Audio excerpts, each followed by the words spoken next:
I'm just going to talk about some of the water strategies that I use in my designs. You know, at first I'm really big on composting and humus, and I believe in taking responsibility for all the carbon that's around. There's so much carbon, it's just unbelievable, you know. And it's bringing it out of the air and putting it in the ground, which grows more trees, you know. That's just carbon manifested in the structure, and we need so much more of it, and there's just so much of it available. A little bit of nitrogen, it just solves so much water issues. In this little patch here, you know, we can see that there's a lot of, it's hydrophobic, so, you know, it's not getting into the ground. So what that translates, if you get water from the rain and it hits the soil, it's not going in, and because of the slope of the soil, it's just going to run off, and it's going to take all this beautiful topsoil with it and put it into the gullies and put it into the ocean. You know, it's going to waste it. This is our heritage. This is our life, blood. We are Adam, from Adama, from the earth. Human etymology comes from humus. We are from the earth. You know, ashes, dust to dust. From dirt we came, from soil we came, soil we return. It's just a natural life processes. We need to respect the soil, and the state that's in indicates, you know, where we're at. You know, where we're sick as a race, as a species, because our earth is sick. Our earth is sick. Our earth is dying. It's just, you know, the dinosaurs, they didn't have a choice. The asteroids, they didn't have a choice. But the humans have a choice of how they want to go out in extinction, you know, and that just makes it worse. But anyway, it's the water. You have to, at the present stage when it's dry, you get a little bit of rain, you say, oh, thank you, rain. But then the rain only makes that top bit look wet. Most of it hasn't even had a chance to soak, and it's off. It's off, you know, into the gullies and the gutters. It'll only absorb now that it's wet. It will absorb more. But because of its compaction and its density, it won't percolate and it won't sink down because of the compaction of machines and people walking on it when it's wet. You know, and it compacts it, rams it. So, you know, it's still not going down, so it will still run off, and you get too much rain and it just runs off. So what you have to do is you have to fracture the structure. You have to provide tilth, and you have to give it pathways. You have to aerate it, but not too much. And you have to give it a chance. You have to look on the contour of the land, and you have to put trenches into it. You have to pacify the water. So water has the propensity to always go from source to sink, like electricity, the easiest path, the quickest, easiest path. It's a natural law.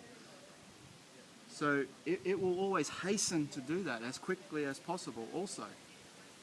So you need to slow it down.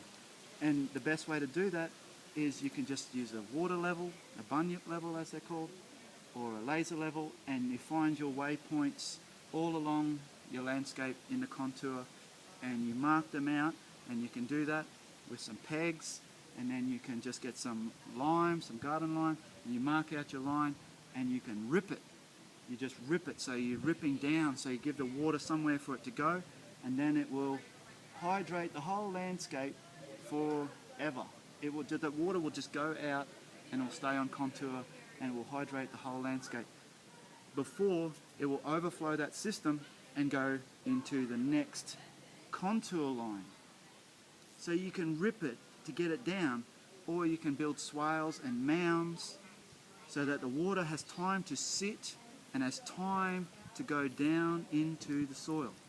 Because a lot of these places that are high rainfall, yeah, the grass looks green for a little while, but then 2 weeks later it's all dry because the hills are so undulating that the runoff is the biggest problem, and it's clay and it's compacted, and they've had cattle on it and machines, and they've taken off all the trees, and it's impervious now. It's hard pan, and it's hydrophobic, and it's all going into the gutters, and no one is putting these pacifying the water. You know, you just look up P.O. Yeoman's keyline system or swales. You know, this is the mechanics of this.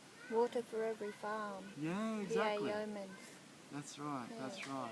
Same principle, it's just a technique, but if applied, will greatly mechanically alter the structure of the soil to make it more receptive for water to go down into the aquifers and hydrate the land through capillary action.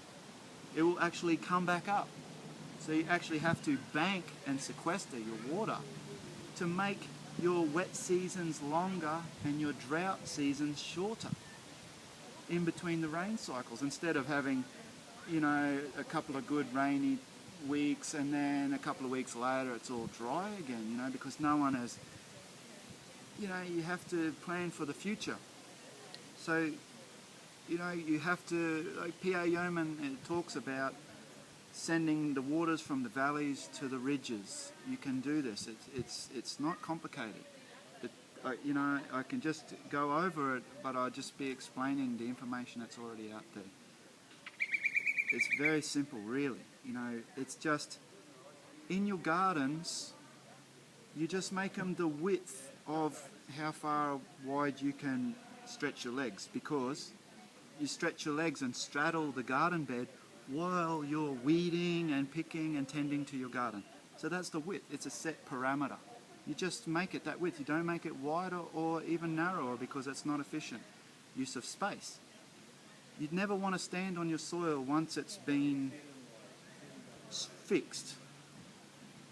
And then you reclaim the good topsoil by digging up on the sides at, say, 1 metre apart, which is what you can straddle it comfortably, and you reclaim that topsoil and you make a mound.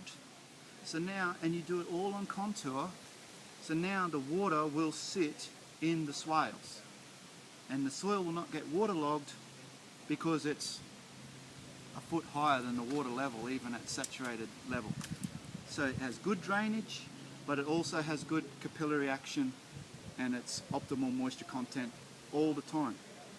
And then in the furrows, you put all your green wastes and your weeds, you put them in your paths, so you're walking on there and it's not compacting the soil. It actually disperses and distributes your load, so it increases the load bearing capacity of the soil by using this structure.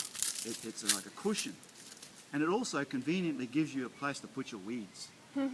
Put the dry there, put the greens there, put your sticks there, and then that will create, you know, mycorrhizal fungus will grow in there. The bacteria gives a place to all live there, a little sanctuary for all your microorganisms. Yeah, beautiful. Yeah. Bringing your soil back to life. Yeah. In a really easy, practical way. Yeah. Just need that bit of knowledge and just go for it. Yeah. Yeah. It's just a pattern that, like a fractal, very simple equation, but applied endlessly can give you unlimited variety of combinations. It's just the ultimate expression of just one simple thing that's done right, like DNA. One simple pattern done over and over gives you unlimited capacity. And, you know, it's really all about our children, and and that's why we do it. And yeah, and that's why I have the passion to do what I do. So make the world a better place and create more soil for our future generations. My daughter wants to go to a gardening workshop. Yay, let's go to the gardening workshop. Let's do that. Yay. Thank you, Dallas. That was awesome. Thank you.